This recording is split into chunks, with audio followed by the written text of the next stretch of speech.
an energetic crowd in here tonight, which is actually lovely to see. So I wish a warm welcome to all of you, including Anne's mother, Margaret, is here tonight, partner Deborah, extended family, past and current PhD candidates, friends and colleagues. So it's wonderful that you're all here this evening, and it really is a celebration. And actually, as I was coming in and you see the group and the dynamic and the energy, I think it's one of the things that UL does very, very well. And so I wasn't familiar with this idea, having worked in previous higher education institutions. And so when I came to UL, the idea that you would have this lecture, I thought it's kind of a wonderful idea. And I remember with my own, I had it in 2015 over in the kind of foundation building. Lots of my family were there. But at the end of it, the last slide on my presentation, where people were taking the photographs afterwards, said continuing problems. And my aunt-in-law stood beside me and she said, "How apt." And I thought she meant it was applying to her, but it was actually applying to me, and how prescient that was. But it's a wonderful occasion, and obviously you Anne, you won't have to deal with continuing problems or anything like that. So just a few words. So Anne's main teaching interests, they obviously revolve around physical education, teacher education, young people in sport, curriculum development and physical education, teaching, learning and assessment issues within schools, and methodological issues in working with young people. And I thought it was really interesting this week.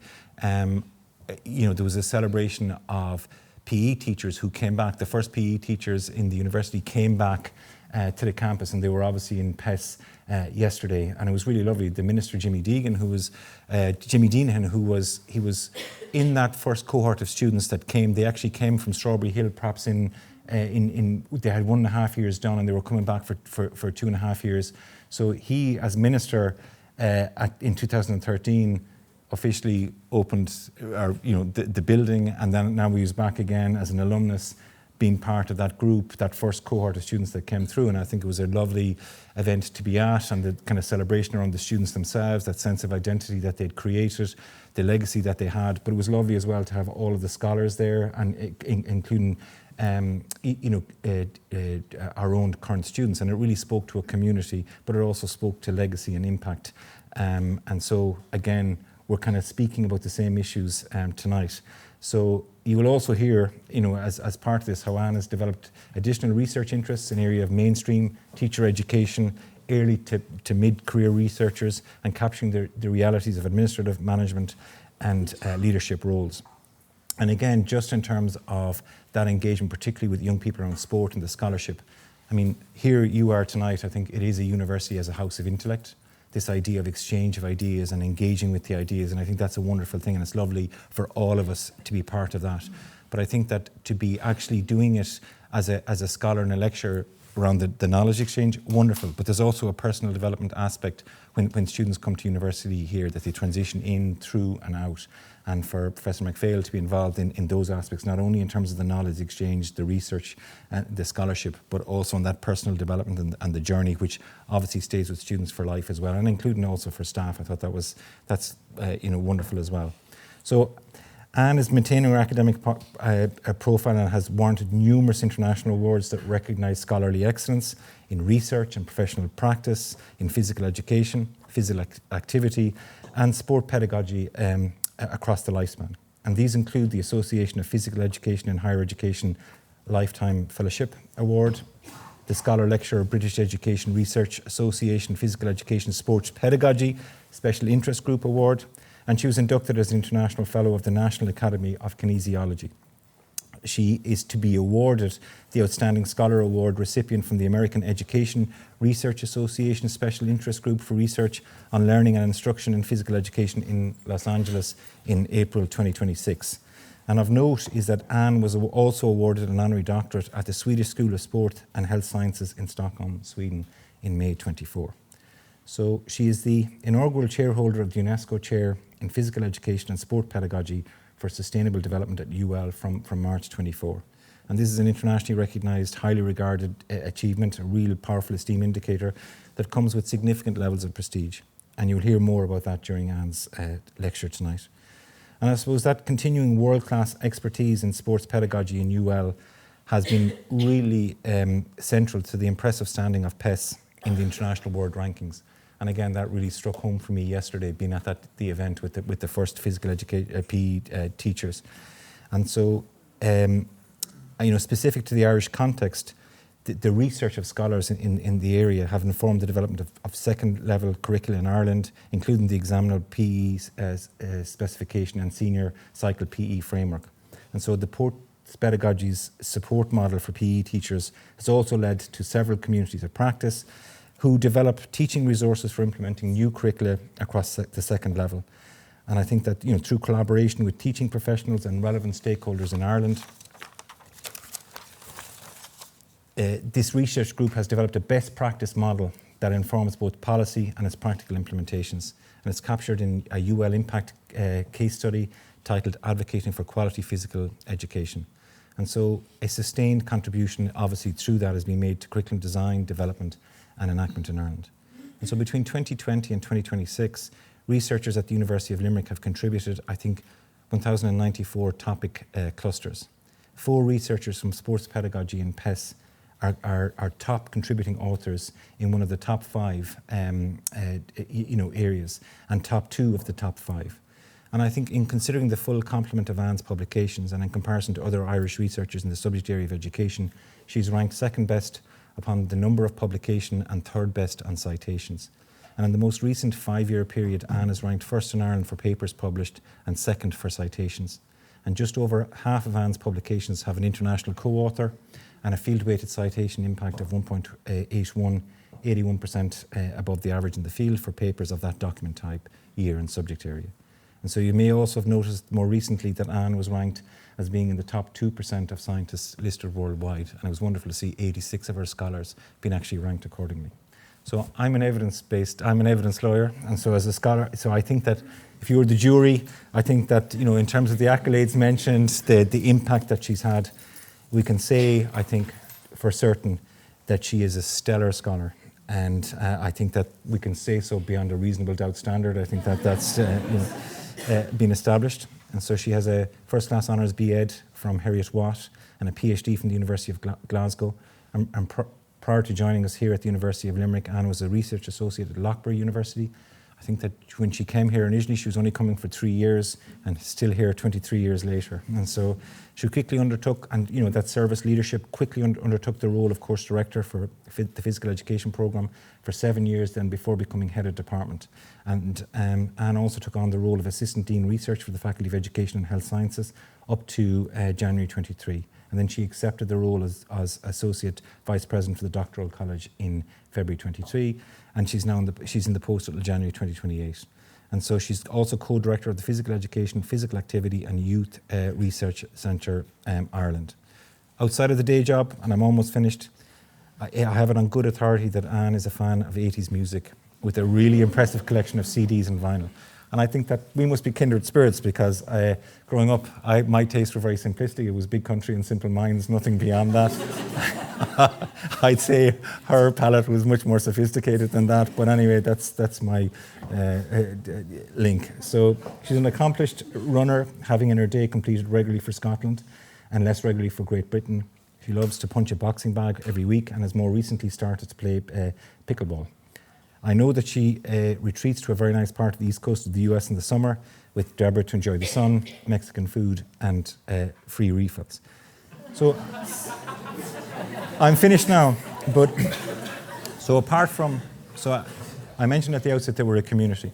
And so apart from all the accolades that I've mentioned and listed and the citations and the papers and the service leadership role, I think that she's a really lovely colleague. I think that she always speaks truth to power. She's collegiate, she's ambitious, she's kind and empathetic. And it's lovely that we're all here tonight to celebrate her professorship.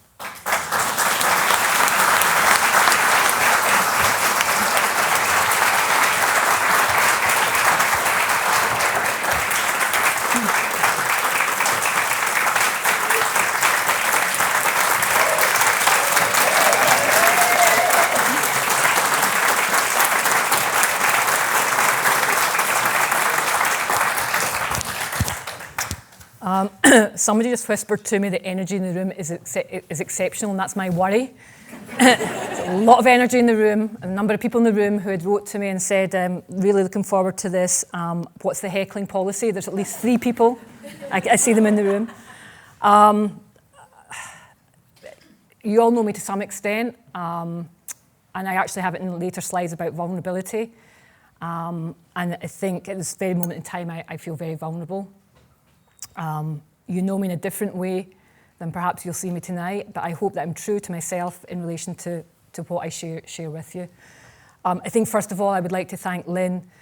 Lynn works with a protocol for inaugural lectures, and that went out the window because I didn't really want a harpist. And I'd come across Sarbik, who was playing the guitar for us on entry, and Sarbik is actually a PhD candidate, and he's looking at his use of music in relation to how it can actually engage migrant populations. And if there's one point that we can actually spend some time thinking about and acknowledging, I think at this time in the world is the migrant population. So I was very keen that he come and that he was the music entertainment. The second piece was that I asked for this lecture theatre. I didn't want something that was tiered and you would have to talk up to people. So again, Lynn worked with the poor lecturer that was in here till 6 o'clock today. She had him in the class removed at 5:30 to set up. And then the third thing was Lynn had mentioned in passing that we'd have sandwiches. I said, can we not get a sausage on a stick? And you got your sausage on a stick. So Lynn, sincerely. I then asked for water. She brought me water, which says healthy UL, and then she also brought me a Mars bar. So. Time is precious, absolutely precious, and I appreciate that this is extending people's day, and I don't underestimate that. And it's important, I think, we start by addressing the disappointment in the room. There are probably many of you who have come in the hope of seeing me dressed in something other than my usual attire. I don't have the combats and I don't have the logos on the shirt. So to alleviate the disappointment, what I did was I went to Copilot and I had a look. I typed in what could have been if I'd followed the Copilot advice on what to wear at an inaugural lecture. So the first recommendation.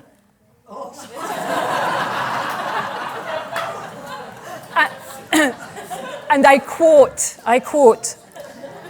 a silk or satin blouse with tailored wide leg trousers and a statement belt. Natural makeup and tidy hair. Aim for a professional, polished look that enhances your presence without overpowering it. Out of interest, those are not my... Oh, no, the next one we'll show you. Okay, so that was the first one. Second option was...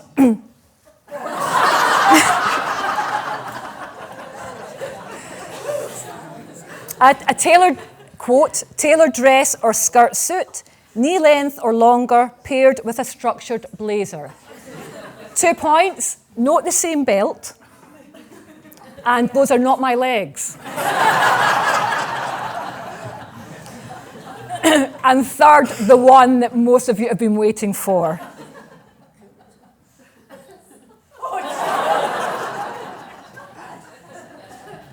Who said not bad?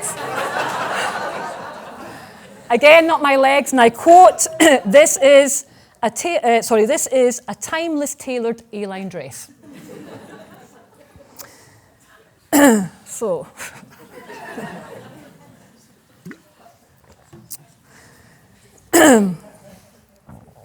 down to business.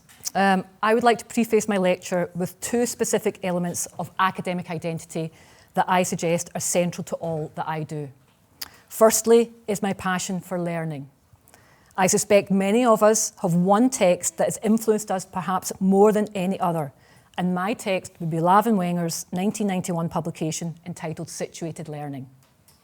Lavin Wenger focused on the relationship between learning and the focus on social situations in which it occurs. They contend that learning is inherently social and contextual, and that knowledge is co-constructed through interaction with others and the environment. I fully appreciate these contentions and have benefit and continue to benefit immensely from learning with and from most, not all, people. I am forever grateful to all those who have invited me into and sought my involvement in instances where we have shared a concern or passion for what we do and learn and how to do it better through interacting with each other. And this robe just, I don't have the the presence. Maybe the A-line's dress would have been better in relation to holding it. Secondly, is the extent to which educational experiences have influenced my academic identity, acknowledging that privilege heightens access to circumstances that are more likely to scaffold ongoing progress and success. Much of my research argues that our biographies are vitally important in understanding and contextualising the opportunities that come our way and the decisions we make as we negotiate and progress through life. I contend that the opportunities I have had over the past 12 years, in additional roles to that of academia, of being an academic, have strengthened my academic identity. Mentorship and guidance is another element of academic identity, and this evening is an opportunity to acknowledge sincerely the impact that 3 individuals have had on where I find myself today. David Kirk, whose generous time and considerations I uphold as a way by which scholarship and academic integrity can be installed with early career researchers. My time at Loughborough University with David set me up to strive to be the best I could be with respect to contributing to scholarly work in the field of sport pedagogy. David would graciously share his ideas and thoughts and leave me to determine the extent to which I would take these on board. I am indebted to David for the confidence he had in my abilities as a researcher, as a writer, and the inclusive way I was involved in many research projects and aligned international opportunities. We're going to need a water fountain, Lynn, here. Secondly, I'd like to read from a letter dated July the 12th, 2002. Dear Anne, thank you so much for applying for the position of Assistant Associate Professor, Sport and Exercise Science Education in the School of Physical Activity and Educational Services at The Ohio State University. The search committee has carefully reviewed all applications and offered the position to somebody obvious, not me.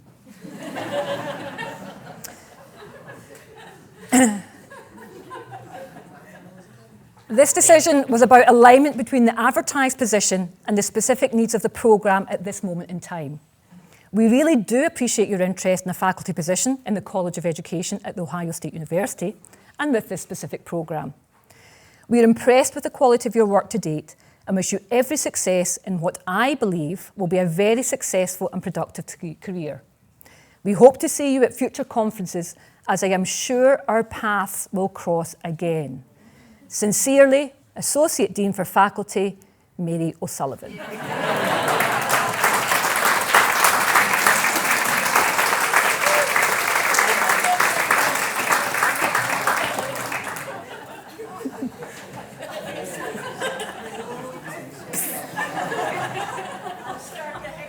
You start the heckling? Yeah. We'll open the floor for heckling, okay. So with that, even though Anne is spelt incorrectly, it's got an E at the end of it, but we'll let that go. Mary, I would suggest then, followed me to UL, because the letter was written in 2012, and she then came 3 years after writing the letter, 2002. And interestingly, I actually had my interview for UL and Ohio in the same week. And I might as well, we've got an aside. I actually have my transcript of all the comments to the questions that were going to ask me.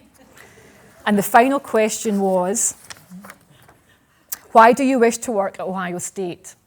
And I've actually gone to the extent of writing what my response was. But it was a phone call. The phone was in the wall. I'd sat for an hour. I'd been very serious. I'd given them all my answers. They got to the last question and said, so why do you want to come to America? I'm not saying this is not why I didn't get the job, but all that came out of my mouth was, why would you not want to move to a country that gives you free refills?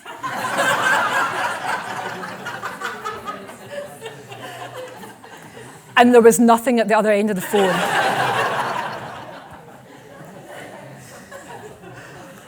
So, Mary, as many of you will know, is the commensurate professional in all that she does. Mary has a level of insight, consideration, fairness and caring that is also evident throughout the research projects and academic writing. I would use the word formidable to capture the determination and passion that Mary portrays in matters that are close to her heart. Mary and I have written together and have navigated the times where we have agreed to disagree. It would also be fair to say that through Mary, Deborah and I are granted an extended family in the O'Sullivans, who continue after all these years to include us in many formal and informal family social engagements. And it's become common practice that Anne always leaves with the leftover dessert.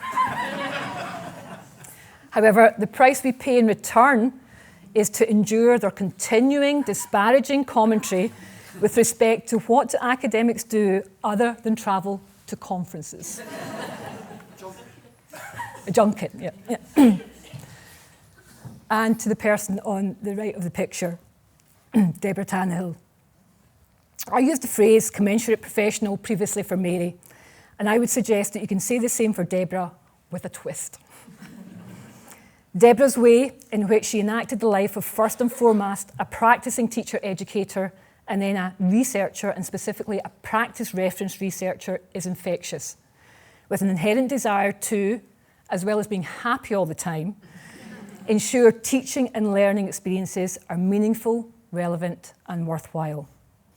A mantra that will be difficult for anyone who's involved in teaching and teacher education to disagree with, and which I return to a number of occasions this evening. Numerous international colleagues still consider Deborah to be the model physical education teacher-educator, and I am the teacher-educator I am today because of learning from Deborah.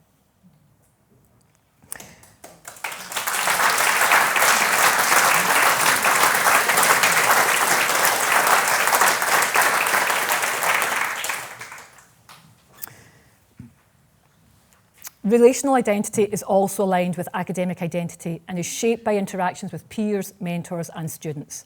And I have no hesitation in admitting that supervising PhD and postdoc candidates is one of the most rewarding spaces I've had the privilege to occupy. I've worked with and continue to learn from PhD candidates from Canada, China, Finland, Ireland, Norway, Malta, Portugal, Spain, Taiwan and Turkey. I am passionate about how we can best work together across the sport pedagogy community to increase a critical mass of talented early career colleagues who may be confined by rules, regulations, and or experiences that somewhat limit the opportunity to grow and be nurtured.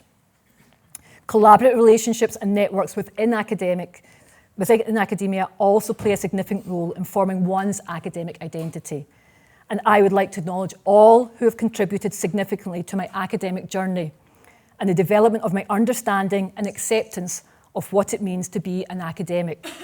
We are all so privileged to work where we do, and throughout the years, I am humbled by the extent to which, in most instances, when you reach out to colleagues across the university for assistance in their area of expertise, there is a sense of pride in being asked to avail of their knowledge and involvement. These are my legs. So, in reading the description of the inaugural lecture provided by UL, it's an opportunity to inform you of my work to date, including current research and future plans. So, as someone who is known for always doing what they're told and following directions, I actually will look to keep to the task tonight. And I'll start with the title. There are deliberate multiple elements to the title, and of course, for those who I've written with, it will come as no surprise that there is a colon in the title. I use fighting for the collective with the intention of drawing attention to how we can be proactive in supporting sport pedagogy as a group and maintain a collective identity rather than focusing solely on individual gain.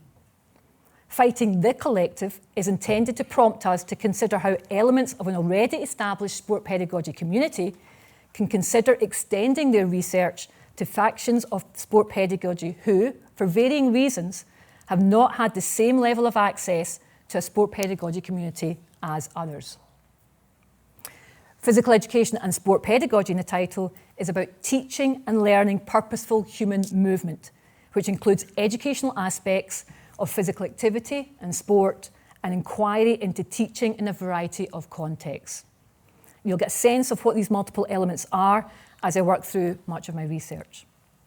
Finally, and beyond, is used to capture the fight in addition to the sport pedagogy pace that I occupy and that's become more evident through my roles as a head of department, assistant dean research, and currently as associate vice president, doctoral college. There are three main areas of sport pedagogy that I share with you to capture my work to date. Much of my initial work was in youth sport, and it was conducted through a 16-month ethnographic study of an athletics club that entailed me attending 2 training sessions a week, club meetings and competitions over those 16 months. This research positioned me well to accept the invitation when I moved to Ireland to facilitate a national multi-sectorial group tasked with identifying a framework that encouraged lifelong involvement in sport and physical activity in Ireland. Another element of youth sport that I developed once coming to UL was that of exploring young people's experience of physical activity and sport through numerous projects, including the Children's Sport Participation and Physical Activity Study that has been undertaken on numerous occasions over the past 12 years. Much of my aligned work focused on the importance of not only listening to the voices of young people, so for example, recording what they are saying, but actually hearing their voices by ensuring that we processed and attempted to make meaning from what they were sharing. This resulted in a co-edited book, drawing on a diverse range of methodological and theoretical perspectives to demonstrate how we can better understand the unique perspectives of young people. Ireland has experienced a period of unprecedented change in school physical education curriculum over the past 10 years, with physical education being aligned with the wellbeing curriculum for junior cycle and the introduction of a formalised physical education framework for all and the introduction of examinable school physical education for those in senior cycle. In contributing to and researching this change, I have written for and presented to many national and international audiences with respect to the significant redesign of physical education in Ireland. And the common reactions that I get from both national and international audiences are that Ireland remains in a bubble with respect to the extent to which physical education curriculum in schools is innovative, exciting, research-informed and inclusive. And it's this work that Shane alluded to at the start that's been captured by the UL Sport Pedagogy Group in relation to a UL impact case study. With respect to examinable school physical education, I've worked with other colleagues in relation to a competitive tender from the National Council for Curriculum Assessment to design teaching resources for implementing Leaving Cert physical education. And more recently, I have supervised Jenna LaRussa's postdoc, and she has produced an open educational resource titled Policy Engagement Programme for Quality Physical Education. And the programme is for all physical education stakeholders who wish to undertake professional learning to feel more prepared for policy engagement.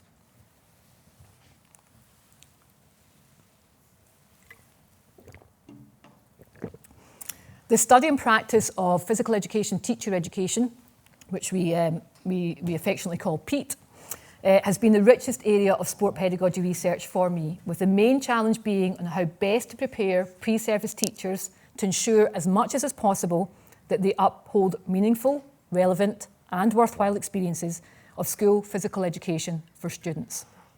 A labour of love in this area was the publication of a text that focuses on designing and delivering school physical education programmes. It captures the elements that I believe are pertinent to effective physical education, teacher education programmes, and that for years have been central to how we actually do physical education, teacher education here at UL. I've also aligned much of my work on vulnerability and reflexivity in the area of PETE, sharing how as a teacher educator, I portray my continuing professional learning to pre-service teachers, how I draw on personal experiences from my career as a researcher, teacher educator and administrator, and also I share the experiences and challenges faced as I strove towards investing in an already established PETE community that resided within a university. A specific aspect of PEEP that I and many of my PhD candidates have contributed to significantly is curriculum models, which entails theorising and reporting teacher, pre-service teacher and student experiences of specific models. Each curriculum model is focused, theme-based and reflects a specific philosophy about what is most important in physical education. Again, it was somewhat opportunistic that in the years after I arrived in Ireland, curriculum models were considered and agreed as the framework for senior cycle physical education in schools. That is, senior cycle physical education in Ireland is framed around a choice of 6 curriculum models and not solely physical activities. The teacher decides which curriculum model will be the focus in each block of work, and in consultation with students, the activity focus is selected and learning outcomes are chosen that prioritise learning in the essential elements outlined in each model. For the next 3 slides, I'll focus on specific opportunities that have led to elements of fighting the collective and/or fighting for the collective in sport pedagogy.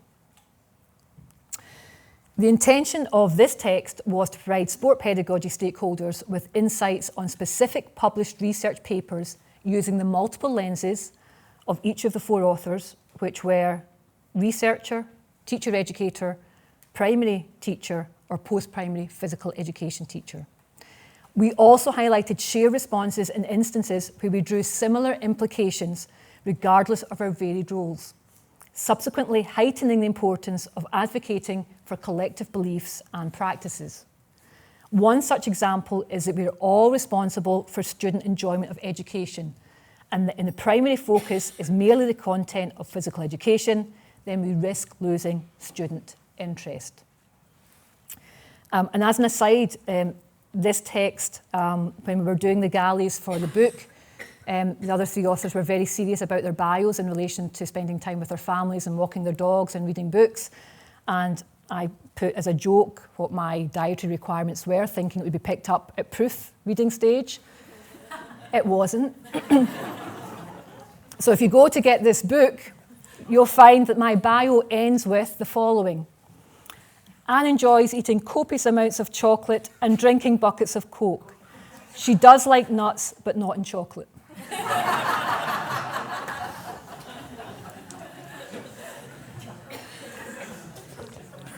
And I wait for somebody to come up to me at a conference and say, yeah, are you the women? Nobody ever has.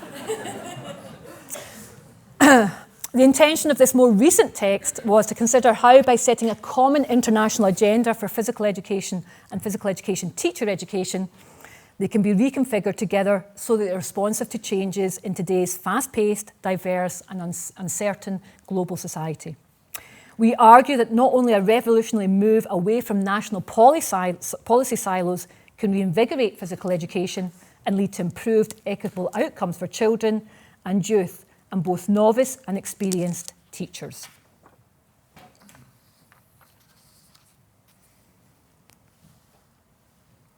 A specific aspect of physical education, teacher education, that I wish to highlight and suggest is an area where there is still a resistance in schools, and we've found in some teacher education programmes, for embracing aligned practices, is that of assessment and instructional alignment. As with curriculum as an entity, I have always had an interest in assessment. The marrying of my interest in assessment and curriculum was destined to bring me to the notion of instructional alignment, which proposes an alignment between goals, assessment, and instruction. Planning for instructionally aligned learning is like a 3-legged stool, as Lambert explained in 2000, where if any one of the 3 legs is too short, the stool will be wobbly. If any leg is missing, the stool will fall over. Instructional alignment allows me to have confidence in the somewhat still controversial belief for some that it's okay to teach to the assessment. And I suggest it's okay to teach to the assessment if the assessment aligns with the intended outcomes that we have for students, and again, is meaningful, relevant, and worthwhile. I've written with colleagues on how to prepare pre-service teachers to design instructionally aligned lessons, and proposed a teacher education programme assessment that captures the process of doing so. And a third example. In writing with Carla Lughetti in 2021, we argued that internationalisation should be considered as a moral practice grounded in solidarity as a key concept to transform the social and material conditions of inequality. We suggest that solidarity might direct our colleagues in sport pedagogy to consider internationalisation as the promotion of cooperation among nations and, in turn, improving the quality and relevance of research. This resulted in an ongoing programme of research that involved members of the sport pedagogy community who had previously not had access to such opportunities. And much of that is due to our reliance on English being the language of publication. First was a co-designed special issue of a Brazilian journal where 22 researchers, 9 who were Brazilian and 13 who were international, came together and worked in small groups to write about their experiences with collaborative practices.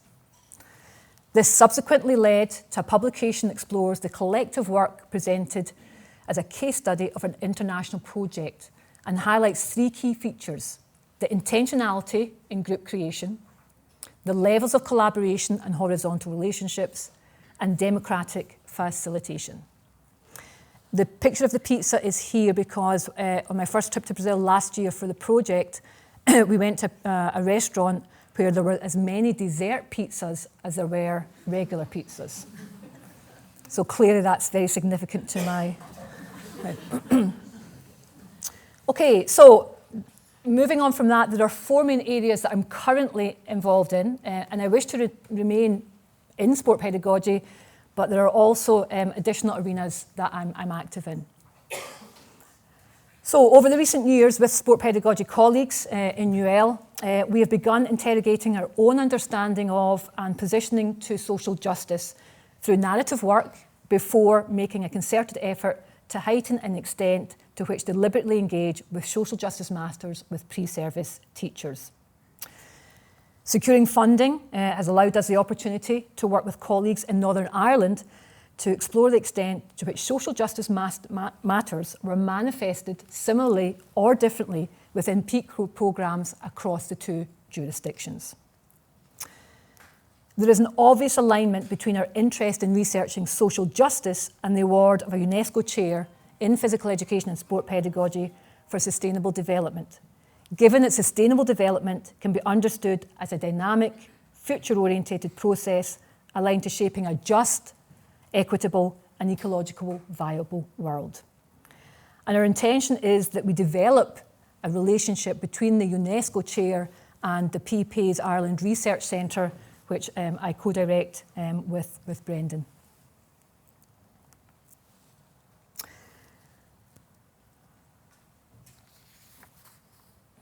I've been a council member of InfoTED, the International Forum for Teacher Education Development, for many years now.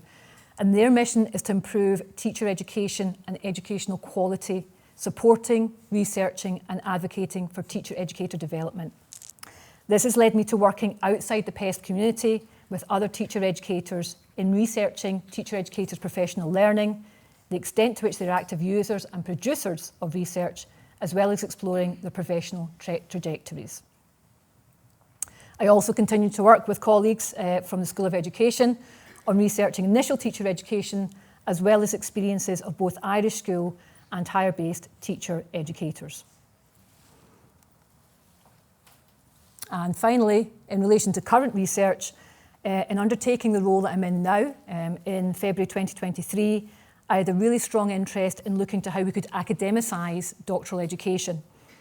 So I proposed 6 research projects that would inform the ongoing and new activities of the doctoral college work packages.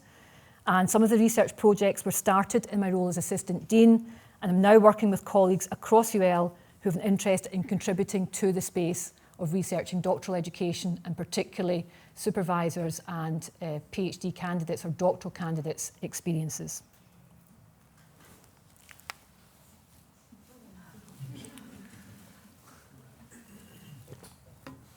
So, prompted to think of future plans, I considered alternatives to working in academia.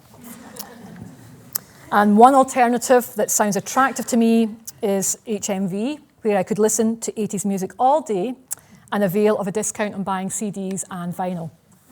And I'm not ashamed to say that I do still buy CDs and vinyl. Another alternative, chocolate factory. And I would work really hard here to prove that one would never get fed up of eating as much chocolate as you could. And realising that I actually wish to stay in academia, my future plans are to find a means by which I can afford more energies to fighting for the collective and fighting the collective, informed by what I have observed and experienced over the years, not only as an academic, but also in the additional multiple roles I have occupied. So this is where my rant starts. I'm intrigued by the discourse around research assessment practices beginning to evolve from bibliometrics to a more qualitatively informed assessment, acknowledging that traditional research assessment does not reward many good research practices. That is, the usual starting point for researchers with respect to demonstrating their expertise and contribution, and in turn their research impact, is what has been termed visible skills and experience. So for example, impact factor and citations. Invisible skills and experience that we possess as researchers do not, in many instances, formally contribute to how we are assessed as researchers.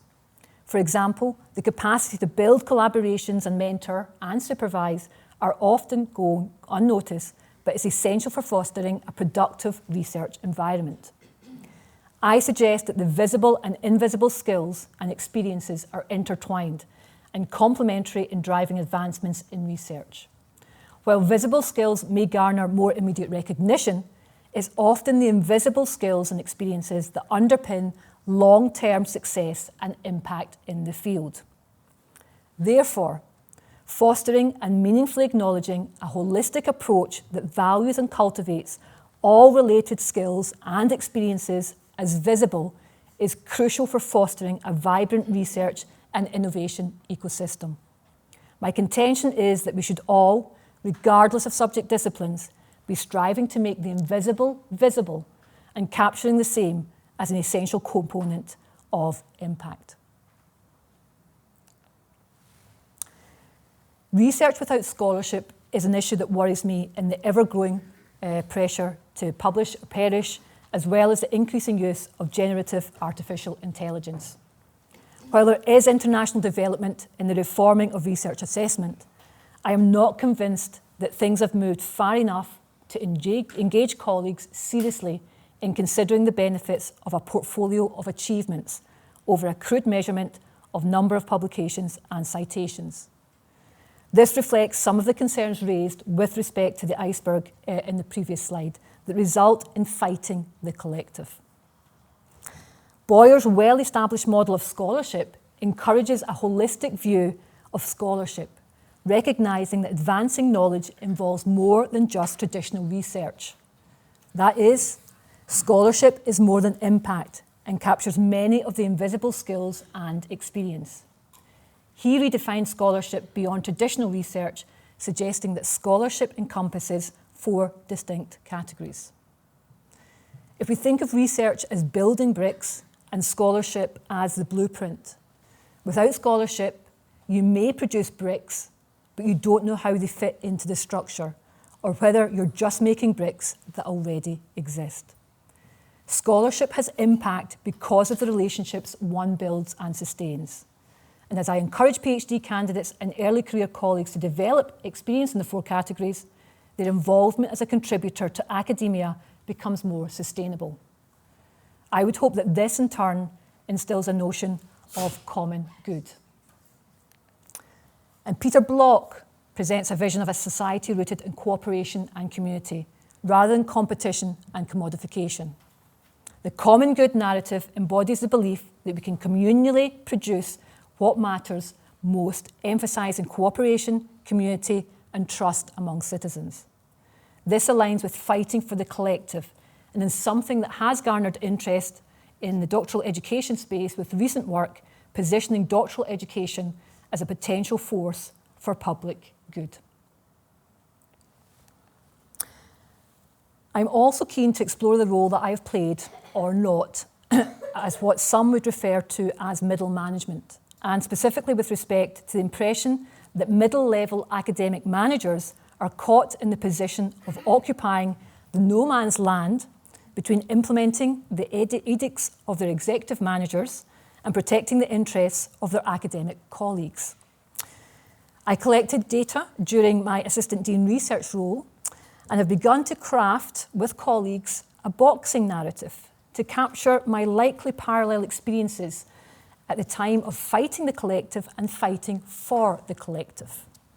I won't tell you what the outcome of the boxing match is.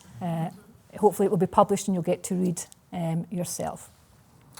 So as I come to finish, I would like to dedicate today's lecture to a support team who have supported me through thick and thin, through good and bad times, and at any time of the day.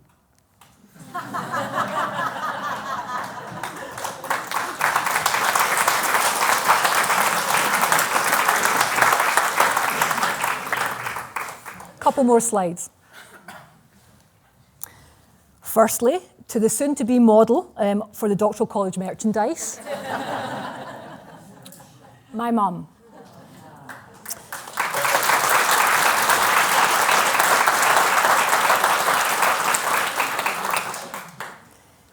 Both she and my dad, who passed in 2009, were continually supportive of the opportunities education can result in and ensured, as much as was feasible at the time, that I could maximise such opportunities.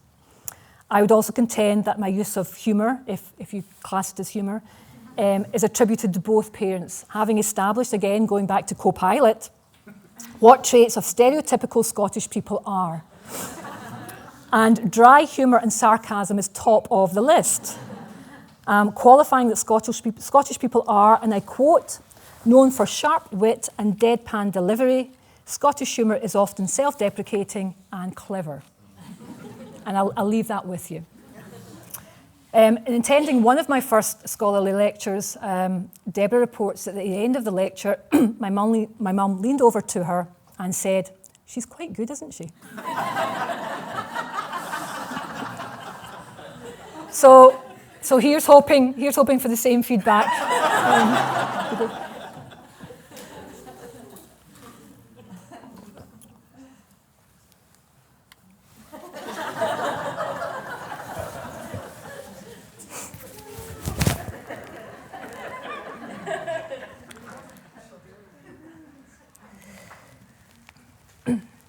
Deborah, the upbeat, glass not only full but overflowing, sparkly Californian, who admittedly it took the tough and stoic Scot some time to appreciate. We have maintained our distance at either ends of the continuum with respect to the finer elements of life.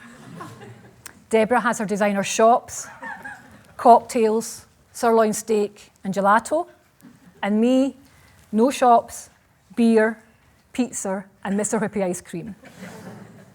Deborah has supported me in all that I've done and continue to do, and I cannot stress this enough. She maintains that she appreciates how heavily invested I am in all that I do because she too has been in that space.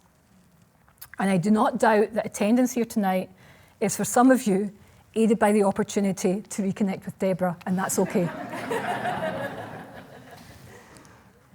So finally, I want to reiterate 2 points. Firstly, my genuine interest and passion in learning and believing that in most instances we found ourselves in daily, there is explicit or implicit learning to be had. Also, writing for me is not a chore, but rather a tool for thinking and learning. And this enhances my interest and energy in working with and learning from all that I write with. Secondly, I'm grateful for the opportunities afforded to me over the years in the university system. I have commented to colleagues before that the university system has been good to me. To have them respond that I have been good to the university system. It may be that those of us who choose to remain in the university system are interested in maximising the opportunities for all, and if so, we might invest our energy in fighting the collective and/or fighting for the collective, however each manifests itself to you and your community. Thank you.